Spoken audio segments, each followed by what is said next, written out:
یہی باتیں نبی رحمت فخر موجودات صلی اللہ علیہ وسلم سرکار کی دربار کوہربار کے اندر سنائی گئی۔ آپ سرکار نے فرمایا کہ اسے بلایا جائے، سارے لوگوں اور قبیلے والوں کو اکٹھا کیا جائے، سارے اکٹھے ہو کر میرے نبی سرکار کی دربار کوہربار میں حاضر خدمت ہوئے۔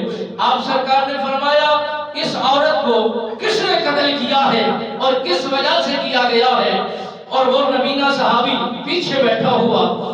عرض کرنے لگا، کھڑا ہوا عرض کرتا ہے یا رسول اللہ اگر اجازت ہو تو میں آپ کے سامنے بیٹھ کر آپ کو حقیقت بتا سکتا ہوں۔ میرے نبی سرکار نے فرمایا اے میرا غلام آگے آ جائیے، وہ باتیں سنا دیجئے۔ نبی رحمت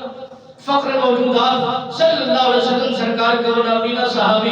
آگے بڑھ کر نبی کے قدموں میں بیٹھ کر عرض کرنے لگا یا رسول اللہ اس سے 2 میرے بچے ہیں اور 2 میری اولاد بھی ہے اور یہ میری بیوی تھی، مگر آپ پر باتیں بنایا کرتی تھی، برا بلا آپ کو کہا کرتی تھی، کئی ہزار مرتبہ سمجھانے کی کوشش کر چکا ہوں، میں اسے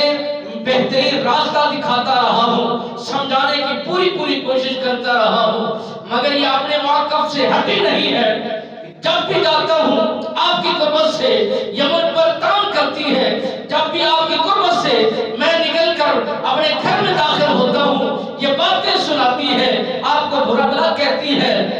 میرا ایمان، میرا وجدان، میرا قلب مجھے ملامت کیا کرتا تھا کہ تو نبی کا کلمہ پڑھتا ہے پھر اس طرح کی باتیں سنتا ہے، نبی کی قربت میں بیٹھتا ہے پھر اسے برداشت کرتا ہے۔ اسی طرح میں اپنے آپ کے موقف کو میں اس کو تاخیر کرتے کرتے یہاں تک جا پہنچا ہوں، مجھ سے اب رہا نہیں گیا، میں نے اسے قتل کر دیا ہے، میں نے غلط کیا ہے تو مجھے علل اعلان سزا سنائی جائے کہ جو آپ کی نماز پر بات بنائے، جو آپ کی ذات پر آپ کی ذات پر جو باتیں کرے کہ اسے چھوڑ دینا چاہیے، اسے معاف کر دینا چاہیے اور اسے اس سے درگزر کر لینا چاہیے۔ میرے نبی رحمت فخر موجودات صلی اللہ علیہ وآلہ وسلم نے فرمایا اے لوگو میں تمہیں نبی سرکار یہ فرمان سنا رہا ہوں اور تمہارے لیے دلیل و حجت دے رہا ہوں، اور اس کے کوئی بدلہ نہیں بنتا اور اس کا کوئی عوض نہیں بنتا۔ اس نے جو کیا ہے وہ سچ کیا ہے، جو کیا ہے یہ حق کیا ہے، اسی کی حقدار تھی اسی حقدار تک اس نے پہنچایا ہے۔ اسے شابت کہتا ہوں کیوں کہ نبی غیرت مند ہے اور نبی بھی غیرت مند ہے اور نبی کا خدا بھی غیرت مند ہے، وہ اپنے نبی کی ناموس کی خاطر